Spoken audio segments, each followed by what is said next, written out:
listening to Stories from Real Life, a podcast by engaging storytellers for engaged story listeners. Here's your host, author and journalist, Melvin E. Edwards.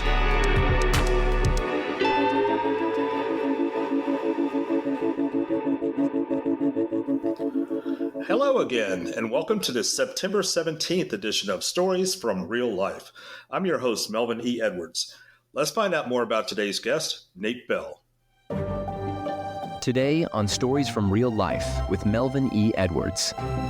Nate Bell is an outspoken never-Trump conservative and has been politically homeless since 2016.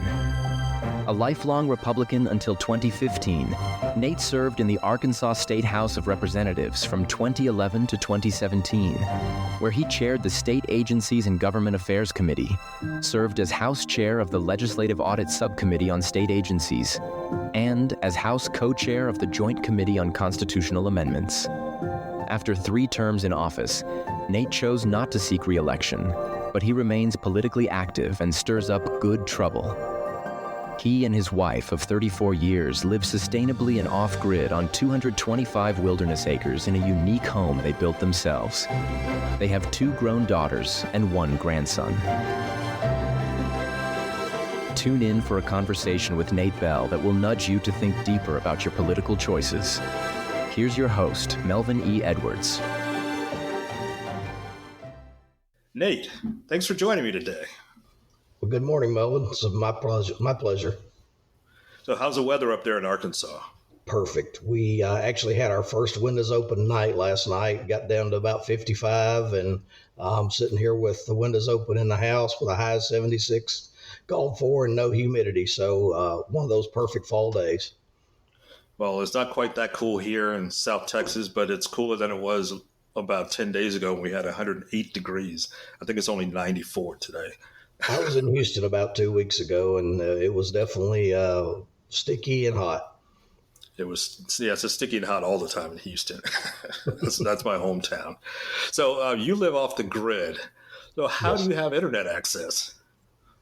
Well, being off the grid doesn't necessarily mean you're not connected. I actually have Starlink for my internet. It's all, from satellite. We just don't have pipes or wires connecting us to anywhere else. So we're self-sufficient here. Okay. So you do realize that without standard utilities, you're playing right into that stereotype that most of the country has about Arkansas, right? Well, yeah, except I have lights, I have air conditioning, I have, I have all the things that the stereotype doesn't include. I actually still have my teeth too. I think we shared this online at some point that I went to college in Arkansas, so I got to experience a little bit of Arkansas life back in the 80s. Which school did you go to? I went to John Brown University up in the northwest corner. Yeah, that's right. You did tell me that. And I live about 20 miles from John Brown. So, okay. I haven't been up there since 1989. I need to go back to a reunion at some point, I guess. You won't recognize the area. The campus doesn't look a lot different, but the area has completely changed. Okay. I really need to go back and visit. So, as I mentioned, you live off the grid, and I'm wondering if that's because it's harder for your former colleagues to track you down and harass you. Is that why? No, I maintain a pretty public profile, throughout most of my life. But this has been a hobby of mine, I guess, since I was a child. I've always been interested in sustainable living and in particular the energy aspects of it. I've worked professionally in and around energy, both as a legislator and, in the solar business and tax credit exchange business. All right. So now that you're not an elected official, what do you do officially to keep yourself occupied these days? I don't have much free time. Professionally, I am the managing director of acquisitions for a company, Atlanta-based company, Armagh Capital, where I purchase I enter into brokerage agreements with various people who generate tax credits, particularly transferable tax credits, and we monetize those credits. So I primarily work with renewable energy developers, whether it's hydrogen, hydro, wind, solar. Probably the bulk of our business is solar, but and we do a lot of business in Texas, as you can imagine. Interesting aside, you may not know that Texas is actually leading the nation in renewable energy development currently. The market deregulation that you did down there 20 odd years ago has made it a very attractive place to locate renewables, and it's having a you may have noticed fewer brownouts recently. You all are rapidly becoming a energy surplus region in the electricity arena, in addition to your petrochemical surplus. So moving in the right direction. Yeah, that is good to hear. I worked in the legislature about 20 years ago when that was being debated. So I got to see some of the behind the scenes stuff. And I have my solar panels on my house, so cut down on my utility bills this summer. I was definitely appreciative of that when the temperature got up to 108. So we're heading in the right direction. How did you get involved in politics? And what was the journey that eventually led you out of politics? Well, politics was my dad and my sport as a kid growing up. We didn't really follow sports much, but we followed elections and politics, political history. And I first got involved as a volunteer for Reagan Bush 84, just as a kid, and, knocked doors and actually worked as a poll watcher on election day and all the various things during that campaign. Really got bit by the bug. I just loved it and liked being around the people who were making a difference in the community. And so that led to a lifelong interest. In my 30s, I really had relocated back to Arkansas, which was my family's original home, and was disturbed by the quality of people who were in office. Frankly, I didn't feel like they were doing a great job. And I just reached the point that I said, I can't do any worse a job than they are. I think I should run. And so I actually ran for constable for my township and beat a long-term incumbent and served 4 terms, I believe, as constable. And had a number of people approach me and say, you should run for state representative. And I gave that some consideration. My area had never elected a Republican to any office above township level. And I'd run as a Republican for constable and won. And I just decided that I would pull the trigger on it. And we won that first race, but with about a 20% margin, won convincingly. And then I promised my family and community that I'd serve 3 terms and leave office. And I won each of my 2 races after that by in excess of 30 points, one of them by almost 35 points. And but did not seek re-election for a 4th term and returned to the private sector, went back to farming full time at that time, and have subsequently, could develop the solar business and then moved on into the marketing with the tax credits. Okay, you talked about politics being your brand of sports. What did it feel like the first time you won election for your representative seat in the Arkansas House? Well, it was a historic moment because, again, no Republican had ever won. Everybody told me that there was no way I was going to win that race. It was an impossible hurdle, and it was very satisfying. And I think everybody, when they're first elected to any office with influence, even though a state rep has very minimal influence, you feel like you can go change the world. And so, I went into the legislature with a much more hopeful outlook than I had when I left. I think that's the best way I could phrase it. I think 4 or 5 of my colleagues went to prison during the time that I served in the legislature. The corruption was rampant in the legislature, both R and D. To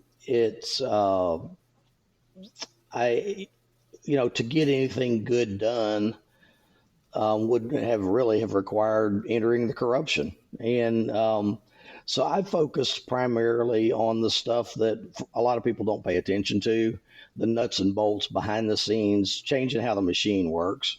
I spent a lot of time on election law, cleaning up. Arkansas had some really bad issues with election and election related corruption.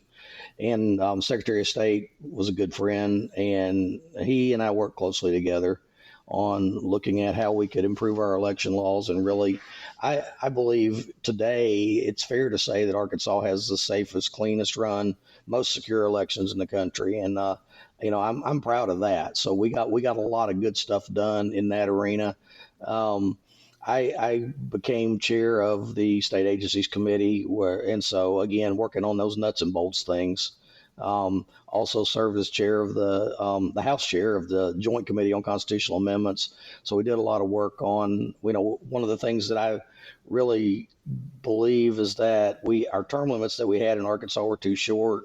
I didn't want to stay in office longer, but I believe we needed more time for people to begin to understand. And so I helped put together a constitutional amendment that subsequently passed to extend the term limits from 6 years out to 16 years.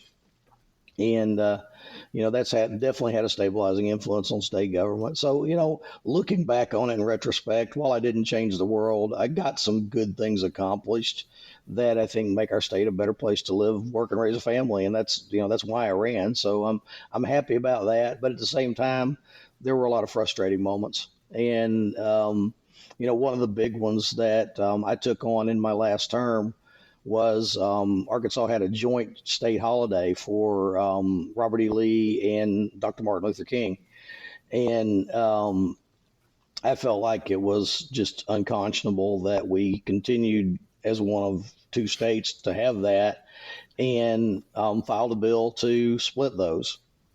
Not to completely do away with the Lee holiday, but to just say, look, we're not going to have them on the same day. Move Lee's to the fall, and let's do it that way. And I encountered, I called it the Confederate Army. They showed up at my committee I chaired the committee that the bill would come through, and so I could hear the bill when I wanted to hear it. And so but those guys would show up every day, and there was intimidation. I had threats to burn my home. I actually moved most of my family heirlooms and valuables out of my home during that legislative session because of the threats, because, obviously couldn't be at home because I had to be at the Capitol. So that was an interesting experience. Had strong opposition both from Republicans and Democrats on that bill, and ultimately was never able to get it out of committee. A committee that was 3/4 Republican. Very frustrated by that. Governor Hutchinson, to his great credit, promised me that he would make it a priority in his next in the next legislative session, that he would make it his number one priority, and he did subsequently get that done in the next term. I wasn't there to be a part of that, but I do consider that part of my legacy as well, just being able to get that process started and get his commitment to make it happen. All right. So if you were running right now against Donald Trump for a state office there in Arkansas, how would you campaign against him? Integrity. A man's word is his bond, and Donald Trump is a man who can't keep his word. And so, look, I've run a number of campaigns for local office, and one of the things that I think has been missed in dealing with Donald Trump from the very beginning is that he should have been taken on about the fact that he doesn't pay his bills. And I think how many times he stiffed the little guy and stiffed the small contractor. And I would immediately go to that and start talking about how the fact that this is a guy who you just can't trust. You can't trust him to follow through on his contracts. You can't trust him, and work on trust, because I think there are two things that people vote for, and I believe this is true at every level of politics. They vote for people they like, and they vote for people they trust.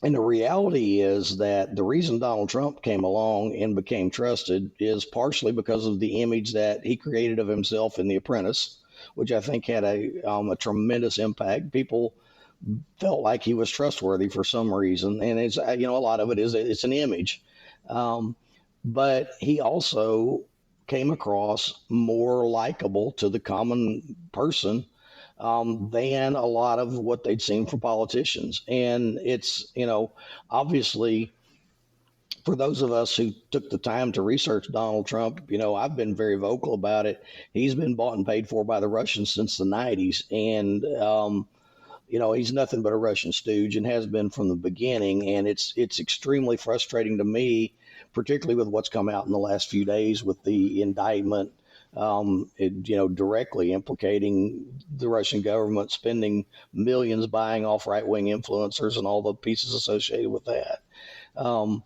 So I think, but you can't successfully attack after someone has defined themselves. And that's one of the problems that's existed around Donald Trump from the beginning. He largely was defined in the minds of Americans by his TV show. And because of that, he was very difficult to attack. And I think his Republican opponents in the Republican primary in 2015 and 2016 took him on incorrectly. They all felt like that he would fade away. And so they all just wanted to be the one to survive and benefit from his base. And because of that, none of them directly challenged him until it was too late. And by the time that they directly challenged him, they had let him define too large a percentage of the base as his own. All right. So speaking of Trump, and sort of a different type of an issue, one of the issues that's near and dear to you is solar power and renewable energy. And Trump has been publicly opposed to any kind of renewable energy sources. So which one of you has the more conservative position on this issue? Oh, I think there's no question that I do. And I'll tell you specifically why. There is no purer form of energy independence than to live independent of the grid, to live independent of oil companies, to live independent of OPEC and those nations and people that hate you. And the reality is that the fastest, simplest way to live energy independent is solar power. And that's just a reality. And so I think, but beyond that, it's a national security issue. We don't need to be spending our dollars with the Russians, with the Venezuelans, with all the nations around the world who hate us. The Saudis, all of these folks who finance terrorism. We indirectly finance them with our petroleum dollars when we're buying offshore oil.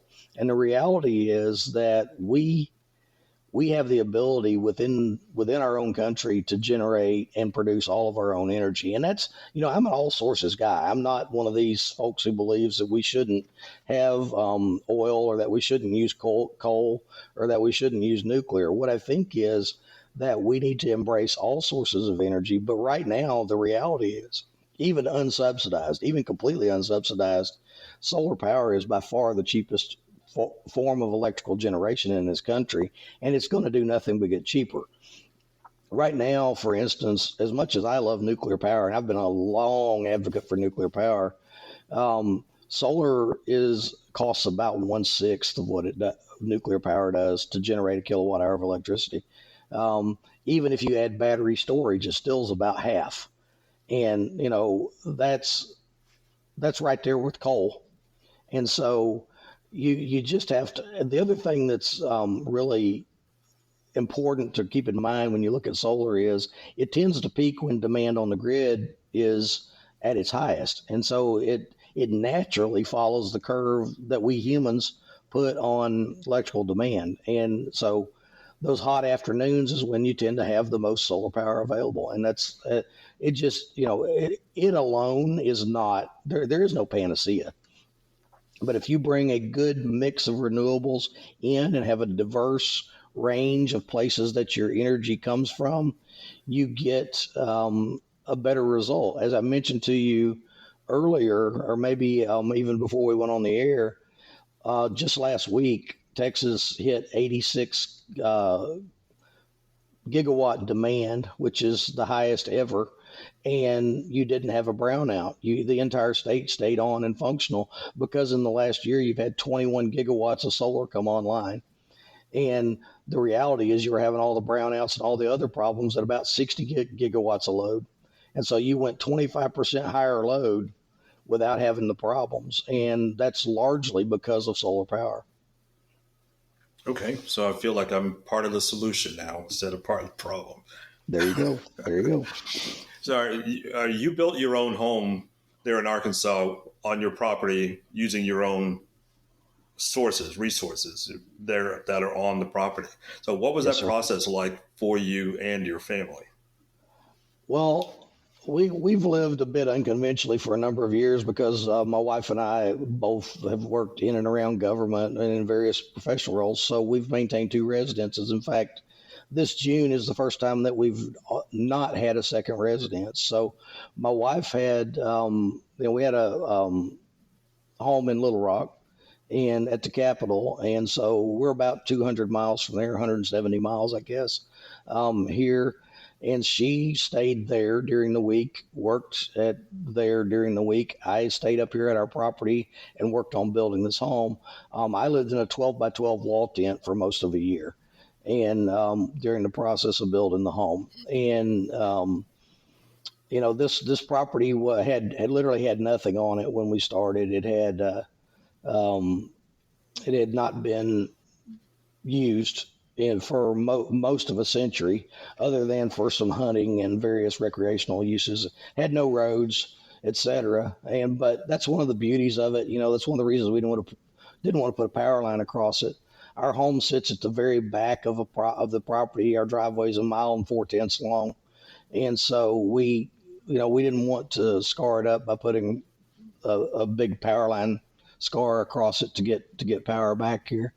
But yeah, I sawed all the lumber for the home on our own little band mill from trees that I cleared, primarily putting the road in, and then proceeded. I have a background as a builder, so it wasn't outside my skill set, but I designed it all, engineered all of the systems, and then my wife and I and our youngest daughter, she helped us tremendously. We built this thing. How long did it take you? Well, these kind of things are never done.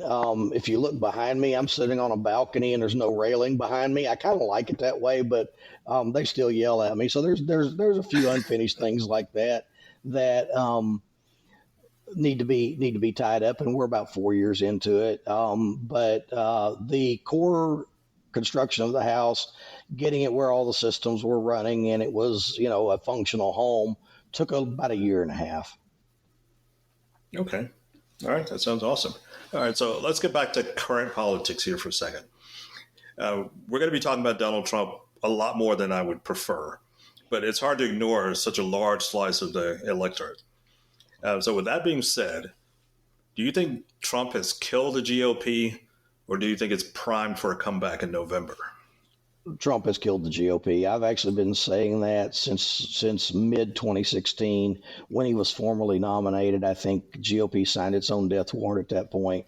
They just don't recognize it yet. And we're actually seeing that right here in Arkansas. We're seeing it all around the country, but just night before last, the Saline County Republican Party meeting turned into a fist fight and a brawl that resulted in the police showing up. And the reality is, I get calls from elected officials and party people on a daily basis. Many of them have remained my friends. And, they're like, Nate, what can we do about this? And I'm like, you guys, you can't. The cat's out of the bag.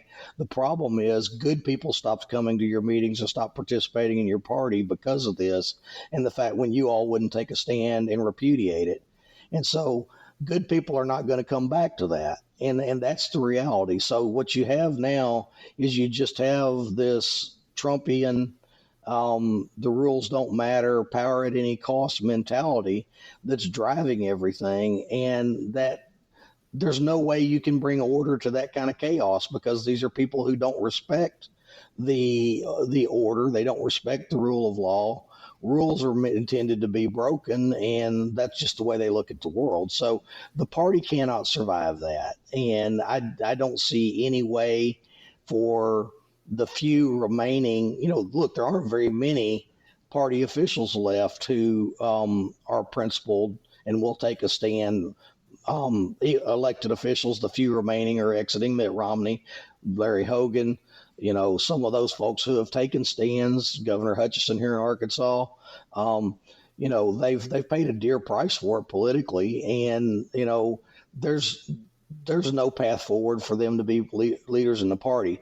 A repudiation of Donald Trump is not going to end Trumpism within the Republican Party. It's going to end Trumpism as something that's politically viable, but I don't think the party has a path forward. That's my position. That's why I've strongly advocated for a new center-right party since 2016.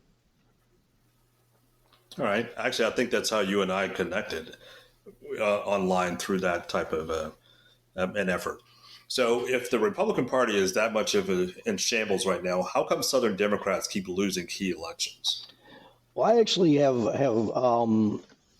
spoken extensively on this and written extensively on it. I occasionally write for our left-wing rag here in Arkansas, the Arkansas Times, and I wrote a piece earlier this year on why Democrats lose elections, and it's really quite simple. The National Democrat Party is just too far left for the average Southerner to support, and in particular on social issues. Southern rural people, and in these predominantly rural states, that's the bulk of your voters, are not going to embrace the far left cultural ideas of the Democratic Party. And because of that, Southern Democrats, when they got so marginalized, when these states swung hard red, like many of them did in the 80s and 90s and Arkansas 2000s, the only Democrats who remained in power were the ones in the deeply blue areas. So, most of these states don't have purple districts. They're either hard red or hard blue. And some of that gerrymandering contributes some to that. I believe primaries contribute even more to it, and that's a whole another discussion. But just in that process, we've wound up with people who just don't get it. And I don't know. I don't know that there's a way for it to get better without that entire ecosystem to just collapse. All right. So with the younger generation, Gen Z, how did the GOP lose that group? Well, I think that's probably best expressed, and I don't think either of them would care. I have two daughters who are both in their 30s. They're both professional women, both educated with terminal degrees in their professional fields, and lifelong Republican activists, conservative. Both of them strongly pro-life, and both of them have told me they'll never vote for another Republican. And for me, myself, this is the first election of my lifetime. I'm 55 that I won't vote for a single Republican. There are many Democrats that I won't vote for, but I'm not going to vote for any Republicans simply because they've lacked the courage to step up and call this out for what it is. All right. So without getting too deeply into my own personal political views, I'll just say I agree with everything you just said. That's been my trajectory too. Former Republican, about the same time as you, in '84. I'm a couple of years older than you. Voted for the first time in '84. Voted for Reagan, and in 2016, I also declared the Republican Party dead. I thought its decline would be much swifter than it's been. There's been a death rattle for 8 years now, and it's just getting louder the closer it is to his final breath, I believe.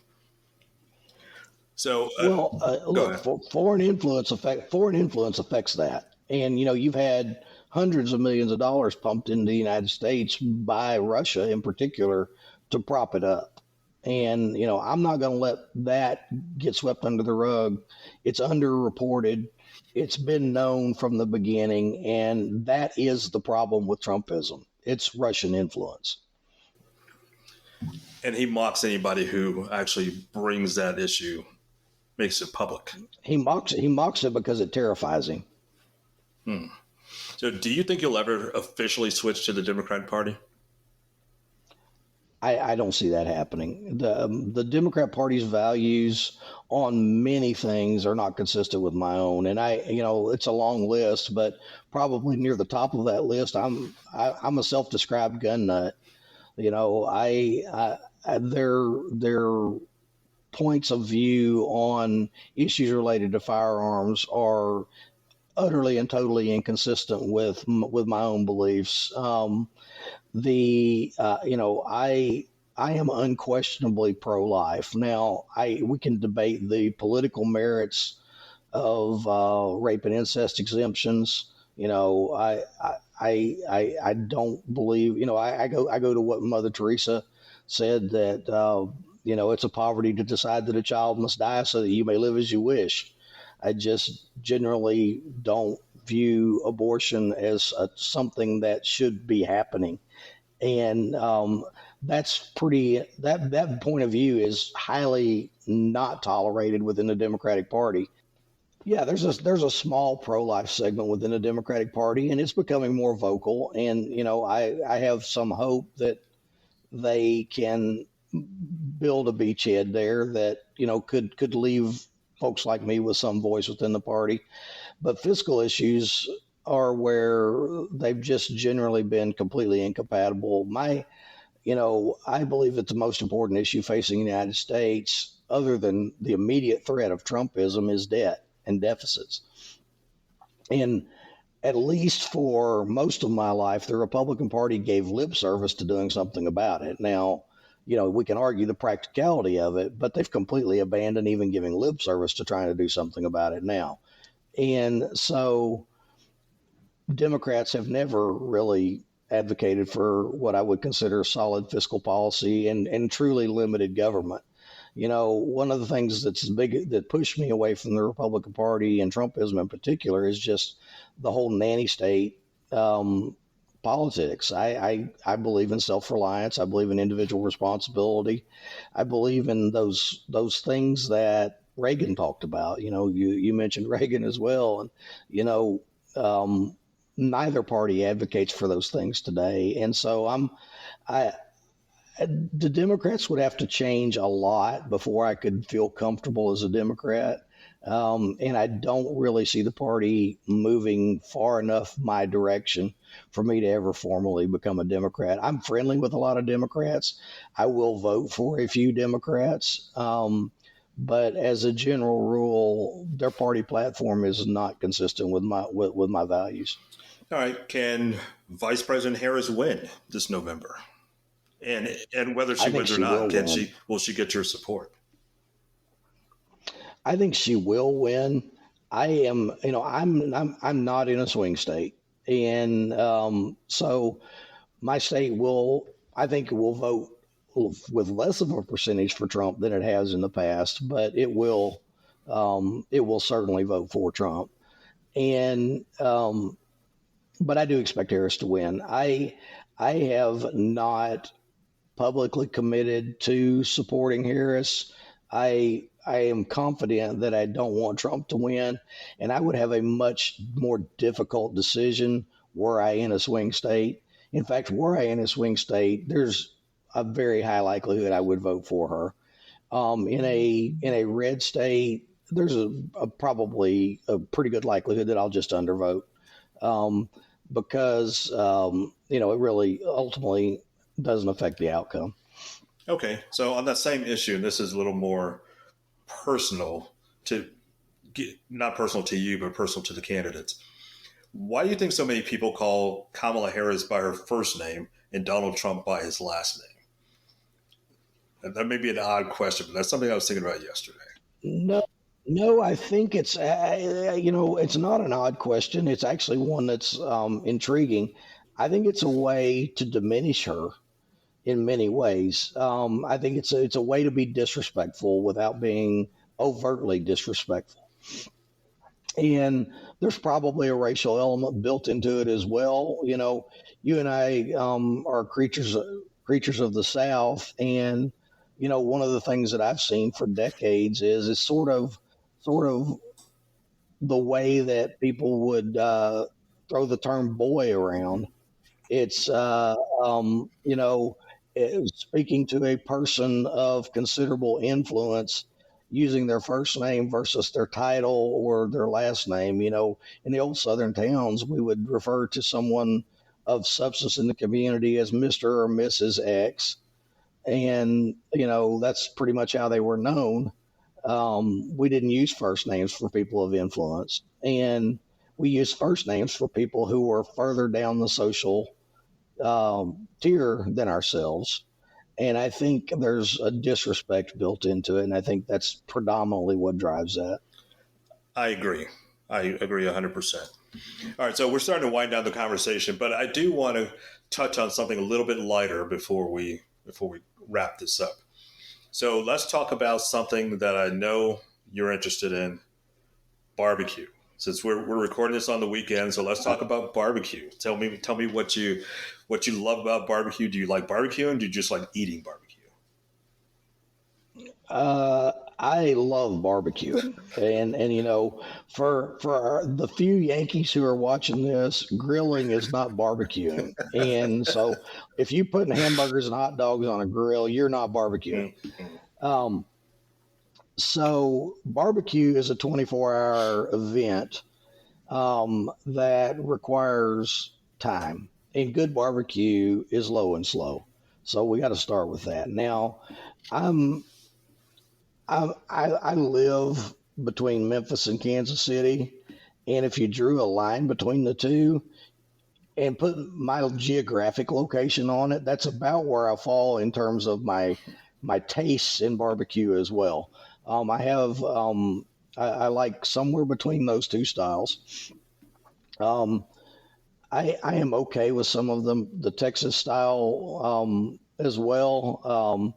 But I'm more of a pork barbecue guy than I am a beef barbecue guy. I do enjoy brisket, but pork ribs are where it's at for me. And I'm enough of a barbecue snob that I'm to the point now I won't eat ribs in a restaurant because they never measure up to what I make at home. So, and I'm always disappointed. So I just generally don't order them. But good barbecue is, as I know there are a number of factors that play into it. You've got to have a good smoke ring. You've got to have good bark. You've got to have, how that rib, for me, how a rib breaks from the bone is critically important. And so, I'm always judging my own based on the break. But, about 190 degrees for about 11 to 12 hours is about what it takes to get a rib and get it right. I love barbecuing ribs too. I barbecued ribs on Labor Day and was really satisfied with the way they turned out. But I was disappointed in my wife because I had made extra. We thought we were going to have company come over and they weren't able to make it. So I was all excited. I went to work the next day and thought, when I get home, I'm going to have some ribs. And she had eaten them. Can you believe that? That's one of those things they don't tell you about marriage when you get into it. You got to love people through even that. You got to love them when they eat your ribs. All right, so that's we're going to wind down this episode now. So our guest today has been former Arkansas Representative Nate Bell. So thanks for being here today, Nate. It's been interesting and a fun conversation. I've certainly enjoyed it, and it's always nice to talk barbecue, solar, and bash Trump a little bit. Yeah, there's lots of other issues that I wanted to talk about, but so maybe we'll have you back on again, and we'll bring up those other issues, and maybe we'll do it around the election time, and we can talk about some on the ground political stuff. I think November and December, we're going to be having some very interesting conversations in the USA. So it would be fun to get back together, So if you're new here, please subscribe and follow the podcast so you never miss an episode. And also please share it with a friend. I'd greatly appreciate it. That's it for this week's episode of Stories from Real Life. Join us again next time for another great storytelling journey. Until then, don't forget to shine your light wherever you go. That was Stories from Real Life. Join us again next week for another great storytelling journey. See you next time.